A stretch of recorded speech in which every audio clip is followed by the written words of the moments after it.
Well, if you consider that the backdrop, the macroeconomic backdrop, the consumer sentiment, the recessionary fears, or even some soft recession in some markets, we know that the jewelry market is actually in a negative place, whereas we keep posting positive numbers. That's kind of why we think it's a pretty good outcome. Can you just give us a sense of how the consumer is holding up at this point? We know that there's been fragmentation. The high-end luxury spending seems to be still roaring ahead, but we know that the low end, that there's been certainly some budget-conscious consumers just changing their decisions. But obviously, you're nowhere sort of near the bottom or the top at this point. So what does the middle look like for the customer? Well, I mean, it really varies by geography, but if you are to listen to all the macroeconomists and read through the research we do, the sentiment is kind of unchanged versus what we saw through last year.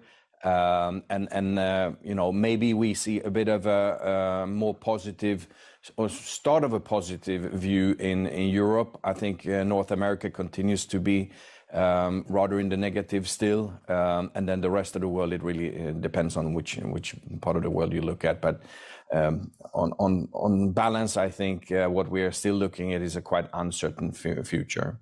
Yeah, Alexander, but let's talk a little bit about the relaunch and what you have planned here and the opportunities around China here, because I think you and Karen have pretty much summed up some of the challenges that you see and the difficulties in the quarter.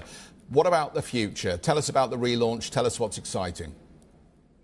Well, I mean, first of all, what's interesting about Pandora is we have a pretty good geographic diversification. So on the numbers that you just quoted, Europe has kind of sequentially improved a bit versus Q4, and now flat. US continues kind of in the same vein as we saw last year, around the -7.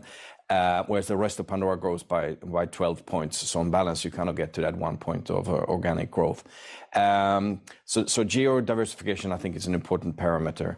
The other one is part of our current strategy is to expand also the footprint of our various collections. So it's a diversification within the product portfolio, and that's starting to yield quite nice results for the major platforms that we have. Then looking forward a bit, China, we are planning a relaunch. And one of the things that we said in order for this to be meaningful is that traffic somehow comes back somewhere around pre-pandemic levels. What we're experiencing, at least through Q1, we are seeing a comeback, but it's rather slow, I would have to admit. Therefore, we're still planning the relaunch later this year, but it will have to kind of be thought through in the sequence of how traffic comes back. When it comes to our diamonds, which we launched last year in North America and the year prior in UK, we're going to continue geo expansion in the back half of this year, and we're also going to expand the portfolio to have a much wider selection. So I think there's plenty of interesting things cooking here. And of course, not to forget, last year we started a rather ambitious expansion of a distribution network globally, which added 3 points of organic growth that year. And we continue along the same lines this year. So we're looking to open let's call it 50 to 100 new concept stores globally this year. So a lot of good things going on here.